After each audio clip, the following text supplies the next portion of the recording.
Je me présente, je m'appelle Laurent Rousseau, je suis kinésithérapeute. Je fais partie de la commission prévention à la FFMKR et je fais également partie du CNPK. Et voilà, ça marche. Donc je vais vous présenter aujourd'hui la naissance de quelque chose qui devrait aboutir d'ici quelques mois, qui s'appelle le bilan santé kiné. Donc en 2013, au congrès de Rouen, la commission prévention s'est réunie et on a décidé donc de faire la promotion de la prévention, bien entendu. On a lancé une enquête auprès de 4000, enfin, on a lancé une enquête auprès des MK et 4000 réponses sont arrivées. Dans ces 4000 réponses, on s'est aperçu que les MK étaient prêts à faire de la prévention à 95%. Et quand on a demandé la localisation pour la prévention, on s'est aperçu que 54% étaient prêts à rester dans leur cabinet et 41% allaient hors cabinet. Donc hors cabinet, on vient d'avoir un très bel exemple de ce qui peut être fait avec le programme Pas Mal. Il y a d'autres possibilités, notamment la prévention des chutes dont Jean-Yves va parler ce matin. Donc nous, on s'est attaché plus à travailler sur un programme qui allait être mis en place dans le cabinet. Donc c'est le bilan santé kiné. Prise en charge du bilan santé kiné à 78%. 78% des kinés ont émis le vœu que ce bilan santé kiné soit pris en charge et donc ne reste pas qu'à la charge du patient. Dans cette interrogation, dans cette enquête, la formation a été sollicitée par 88% des MK qui étaient prêts à se former. Donc on a, sur nos 4000 réponses, 88% de gens qui sont prêts à faire de la formation. Donc c'est plutôt encourageant par rapport à ce qu'on a vu ce matin. C'était donc pour la FFMKR. La CNPK, qui s'appelle maintenant Kiné France Prévention, on en a parlé tout à l'heure, donc je ne reviendrai pas dessus, si ce n'est par rapport au maillage qui existe avec 30 CDPK dans 30 départements, et plus des correspondants locaux qui sont utilisés pour faire des opérations ponctuelles, comme Pas Mal notamment. Des actions diversifiées, donc Pas Mal, l'équilibrage, prévention des accidents du sport, santé au bureau, prévention des risques psychosociaux et du stress, gym santé kiné, et donc les rendez-vous prévention kiné. Bien évidemment, Bilan Santé Kiné, c'est un partenariat entre le CNPK et la FFMKR, un partenariat tout à fait naturel et historique. Un projet commun à mettre en place et à promouvoir, donc le bilan Santé Kiné. Si on revient sur ce bilan, avec un petit peu d'histoire, on s'aperçoit que depuis 1991, grâce à Michel de Saint-Rat, CDPK 63, un travail sur la spécificité kinésithérapique en prévention primaire existe déjà. La commission scientifique du CNPK se réunit régulièrement et a mis en place donc un bilan diagnostic de prévention en kinésithérapie qui s'organise autour d'un rendez-vous de prévention en kinésithérapie testé avec succès sur 126 volontaires. Les formations BDPK, RVPK existent depuis 2009 et une convention tripartite mutuelle Ampli, le CNPK et la FFMKR a été mis en place également en 2009 avec une prise en charge financière de la mutuelle Ampli. Pour aller encore plus loin et mettre en avant un peu plus le bilan santé kiné, on a donc mis en place un rapprochement entre la FFMKR et le CDPK avec une création d'une entité dédiée spécifiquement pour ce bilan santé kiné. L'objectif est de mettre en commun les qualités de chacun. Le projet, travailler sur le contenu en rapport avec les connaissances actuelles, rendre le RVPK plus accessible pour la majorité des masseurs kinésithérapeutes. Le projet, valoriser et promouvoir la pertinence auprès des institutions. Comme on l'a vu ce matin, on a un petit peu de problème de lisibilité auprès des institutions. On existe, on n'est peut-être pas assez enclin à sortir pour faire la promotion de la prévention. Communiquer ce bilan auprès des MK, c'est aujourd'hui l'objectif de cette journée. Vous parlez, à vous, MK de terrain, de ce qui est fait et ce qui peut arriver dans quelques années si on arrive à mettre en place nos programmes. œuvrer pour que la profession s'empare de cet outil d'avenir et en fasse une utilisation sans modération. Donc, l'outil bilan santé kiné, c'est un outil adapté et dynamique qui reprendra la prévention primaire comme fondement, le principe de ne pas passer à côté de problèmes visibles et importants. C'est un outil régulièrement évalué et réajusté, un outil moderne au cœur des paradigmes biopsychosociaux fondés sur les preuves, un outil spécifique kiné, et ça c'est extrêmement important, une éducation à la santé personnalisée. Évaluer les facteurs de risque.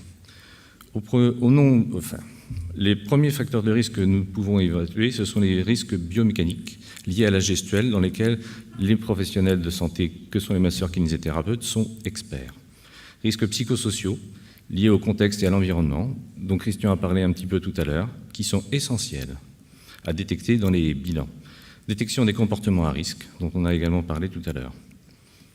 Utiliser la spécificité kiné dans l'approche globale au niveau de l'équilibre, des déficiences musculo-squelettiques, de l'approche personnalisée, la respiration, l'analyse du geste, etc. L'objectif est vraiment d'avoir un outil très spécifique kinésithérapeute. Ne pas passer à côté des problèmes visibles et importants, bien entendu. Les drapeaux rouges, antécédents de cancer, que l'on pourra détecter bien entendu avec l'anamnèse, l'âge de la personne qui peut être importante. Alors il n'est pas question de ne pas faire de bilan au-delà de 55 ans, mais il est question juste de faire plus attention, bien entendu. Histoire de traumatisme, les corticoïdes, les prises de corticoïdes qui peuvent être tout à fait délétères. Les drapeaux rouges, c'est également les notions de dérouillage matinal, les douleurs thoraciques, perte de poids importants, etc. Un outil régulièrement évalué et réajusté. Il est prévu donc la mise en place d'un logiciel dédié, sur mesure, fait par les kinés et pour les kinés. Un logiciel adapté à la pratique de nos pratiques quotidiennes. Centralisation des données. La centralisation des données peut nous permettre notamment de récupérer une source très très importante de données pour des études épidémiologiques, pour faire des suivis, pour faire des évaluations. La commission scientifique interrogée régulièrement. La commission scientifique dont a parlé Christian tout à l'heure est à l'origine de ce bilan santé kiné et devra régulièrement être interrogée, régulièrement faire des évaluations de ce bilan de manière à l'évaluer, l'adapter. La révision et l'évaluation pluriannuelle donc de ce bilan. La formation spécifique et harmonisée des kinés bilanteurs. Comme disait Christian tout à l'heure, il est question d'avoir un bilan spécifique, harmonieux, de manière à ce que tous les kinés qui s'emparent de ce bilan au niveau français fassent la même chose, de manière à ce qu'on puisse réussir à faire quelque chose de cohérent, de reproductible. C'est très important également devant nos institutions, de manière à pouvoir avoir un appui, un financement. C'est un outil qui est destiné à être moderne, au cœur du paradigme biopsychosocial, fondé sur les preuves. Intégration des données actuelles, prise en compte des découvertes récentes des neurosciences, notamment la douleur, prise en compte du contexte et de l'environnement. Un outil moderne au cœur du paradigme biopsychosocial, le patient acteur de sa santé. Il est éminemment important que le kiné s'empare de ce bilan, mais que le kiné se présente comme étant un expert au même titre que le patient. Nous ne sommes pas là pour dire au patient ce qu'il a à faire, bien entendu, nous sommes là pour être experts avec lui et avec lui monter un projet de soins, de prévention. Prise en compte des connaissances du patient. Il est très très important de savoir d'où le patient part, et Christian le disait tout à l'heure très très justement, il faut que nous, entre guillemets, que nous prenions la main de notre patient pour essayer de construire un programme commun. Et ça, c'est très très important. Si on ne sait pas du tout qui est notre patient, on ne pourra absolument rien faire et on restera juste des gens qui feront des bilans, mais les bilans ne seront pas suivis des faits. Et comme disait Christian tout à l'heure, au niveau des évaluations, ce sera catastrophique. Donc prendre en compte les connaissances du patient, partir du patient, le rendre acteur de sa santé. Les évaluations comportementales et cognitives sont très importantes également. Un outil spécifique kiné, avec des évaluations de patients statiques, assis, debout, évaluation du patient en dynamique, le geste, l'équilibre, la fluidité, le rythme, le mouvement, la marche, la mobilisation. Tout ça reste à évaluer, bien entendu, et là, nous sommes dans notre véritable cœur de métier. C'est en cela que ce bilan santé-kiné doit se détacher des autres bilans qui existent sur le marché et là où nous sommes le plus experts. Les mises en situation, analyse fine et détection de stratégies inappropriées, les bilans articulaires, la qualité du mouvement, et enfin l'éducation personnalisée à la santé. On ne parle pas d'ETP particulièrement, mais d'éducation personnalisée à la santé, l'évaluation des connaissances, les discussions autour des jugements erronés. On essaiera d'analyser les croyances des patients, voir en quoi les croyances des patients peuvent induire des problèmes de santé. Retour sur le questionnaire pour personnaliser l'approche éducationnelle, évaluer la motivation et créer les conditions d'un apprentissage opérant et réalisable. Ce bilan de santé kiné doit être utile aux patients avant tout. Et après, une fois que ce bilan santé kiné est fait, on a 3 possibilités. Un souci d'ordre médical est détecté, rédaction d'un courrier remis au patient avec conseil de consulter, pas d'intervention dans un premier temps. Alors, il n'est bien entendu pas question de donner un avis médical et de dire à notre patient « vous irez voir votre médecin traitant ». C'est un courrier qui sera rédigé et le patient va faire exactement ce qu'il a envie de faire, sur nos conseils, bien entendu. Mais nous ne sommes pas là pour les obliger à faire quoi que ce soit.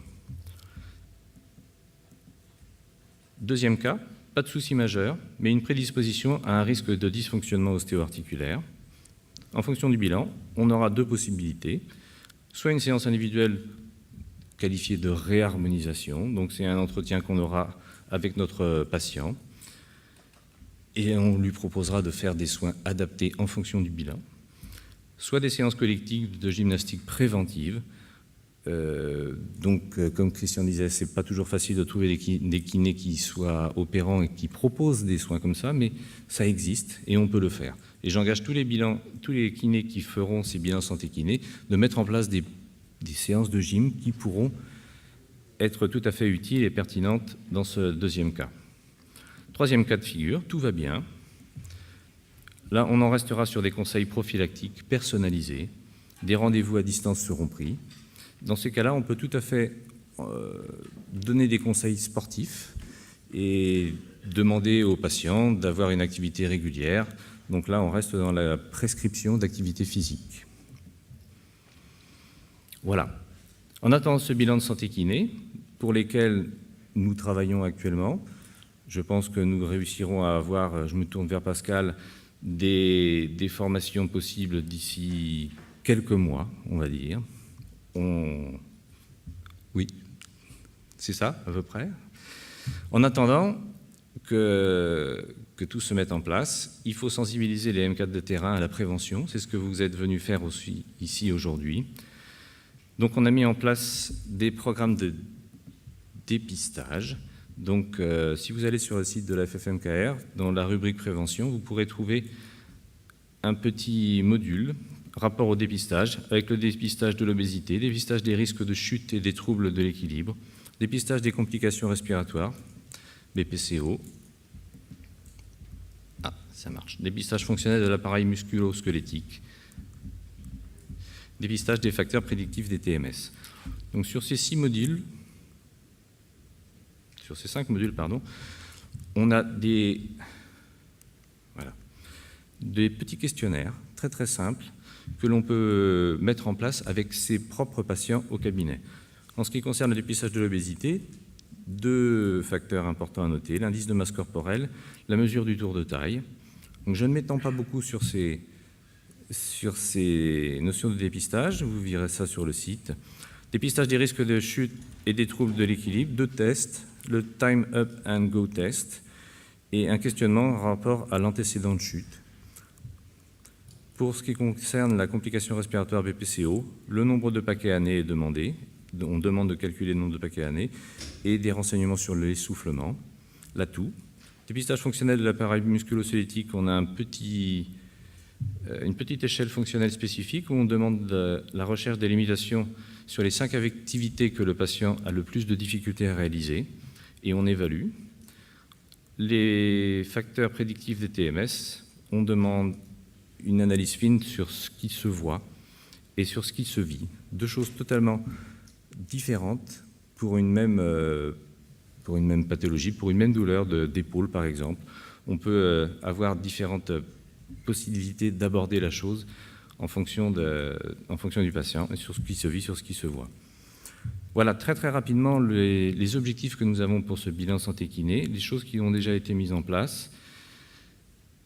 C'est un outil que la profession doit s'approprier, absolument. On a la possibilité très prochainement de mettre en place des formations pour former des formateurs, de manière à ce que ces formateurs aillent faire sur le terrain auprès de leurs patients des informations, des bilans, ramener des données pour de l'épidémiologie, etc. et pour faire remonter toutes ces données auprès des instances, auprès des ARS, auprès des CPAM, etc. Donc je vous invite vraiment à suivre ça de très très près. On communiquera très rapidement des informations qu'on peut avoir sur les sites du CNPK, de France Kiné Prévention, Kiné France Prévention, pardon, ou de la FFMKR. Merci.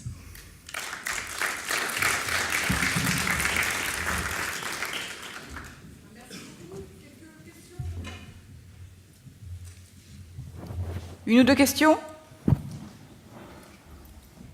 Allez-y, on vous écoute.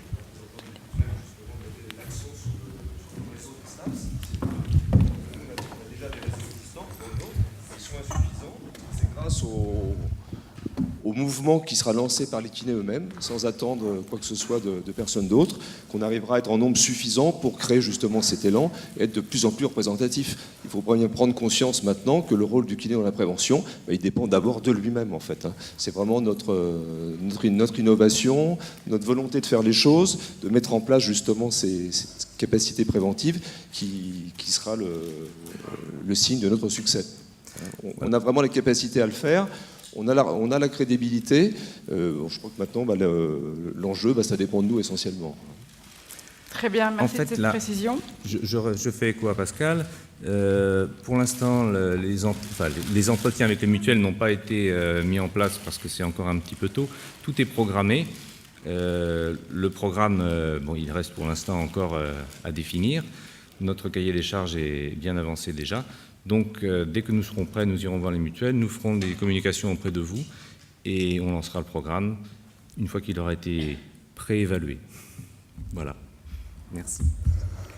Merci beaucoup.